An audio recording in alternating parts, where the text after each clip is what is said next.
सगळ्यांकडे द्या फुलं. तू असं समोर का वर्ण वर्ण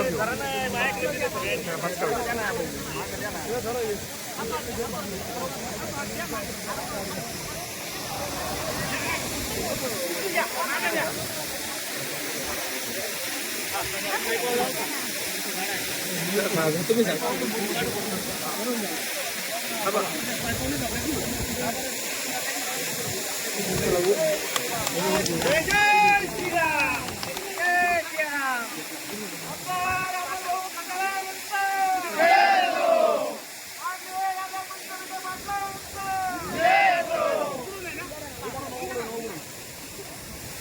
मागे या पाणी पुरवठा योजना आहे, याचा जो ठेकेदार आहे त्याच्या हलगर्जीपणामुळे ही योजना इतक्या वर्षापासून रखडली होती. आत्तासुद्धा संगमनेर तालुक्यात परिवर्तन झाल्यानंतर आमचा हेतू शुद्ध आहे, आमचा हेतू प्रामाणिक आहे. राज्याचे जलसंपदा मंत्री आदरणीय नामदार राधाकृष्ण विखे पाटील साहेबांच्या नेतृत्वाखाली आम्ही काम करताना आम्ही विकासाची भूमिका घेऊन पुढे चाललो. या संगमनेर तालुक्यातील सिंचनापासून वंचित असलेलं, पिण्याच्या पाण्यापासून वंचित असलेल्या गावाला पाणी देण्याचा आमचा संकल्प आहे. त्या दृष्टीने गेल्या कित्येक दिवसापासून, महिन्यांपासून आमचा हा प्रयत्न सुरू होता. कोल्हेवाडी या ठिकाणी काम जाणीवपूर्वक ठेकेदारांनी बंद ठेवलं होतं.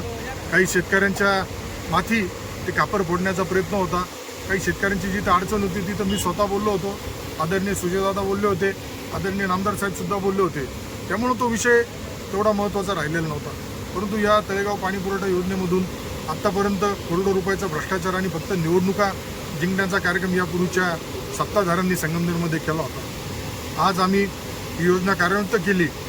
4 दिवसापूर्वीसुद्धा जिल्हा नियोजनच्या बैठकीसाठी मी नगर येथे असताना काही जणांनी जो या योजनेचा ठेकेदार आहे त्या ठेकेदारांनी परस्पर इथं आम्ही टेस्टिंग संदर्भात सूचना दिल्या होत्या, परंतु त्यांनी त्यावेळेस आम्हाला सगळ्यांना अंधारात ठेवून त्या अधिकारी जे आहेत MGPचे त्या मॅडमना त्यांच्या संगमताने त्यांनी त्या दिवशी इथं ट्रायल घेतली होती.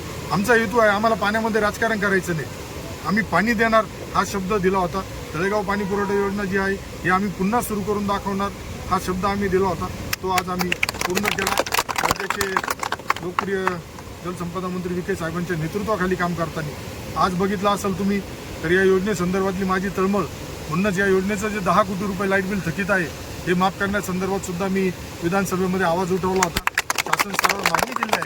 त्यामुळे मला खात्री आणि विश्वास आहे की आता हे जे पाणी आहे आज इथं 4 मीटरच्या पुढं जात आहे, याच्यामध्ये पाणी शुद्ध करून आपले जे गावं या योजनेवरती आहेत या सगळ्या गावांना आजपासून पाणी सुरुवात होणार आहे. त्याच्यामध्ये काही अडचणी आल्यास अधिकाऱ्यांना सूचना दिल्या आहेत का त्या तात्काळ जिथं कुठं लिकेज असेल, काही टेक्निकली अडचण असेल, या तात्काळ सोडवल्या गेल्या पाहिजे. या भागातील पाण्याचा प्रश्न यापुढे भविष्यात राहणार नाही ही शाश्वती या निमित्ताने. आज खऱ्या अर्थाने तळेगाव प्रादेशिक पाणी पुरवठा योजनेचं पाणी तळ्यामध्ये पडलेलं असून संगमनेर विधानसभेचे आमदार अमोलभाऊ खदाळ यांच्या शुभ हस्ते या ठिकाणी पाणीपूजन संपन्न झालेलं आहे. सर्व तळेगाव 21 गाव पाणी पुरवठा योजनेतील सर्व या ठिकाणी कार्यकर्ते, लाभार्थी या ठिकाणी पाणी पूजनासाठी उपस्थित होते. खऱ्या अर्थाने महाराष्ट्र राज्याचे जलसंपदा मंत्री व अहिल्यानगर जिल्ह्याचे पालकमंत्री माननीय नामदार राधाकृष्ण विखे पाटील व संगमनेर विधानसभेचे आमदार अमोलभाऊ खताळ यांनी या 21 गाव पाणी पुरवठ्याचा प्रश्न या ठिकाणी मार्गी लावला. त्यांचं मी तळेगाव आणि तळेगाव 21 गाव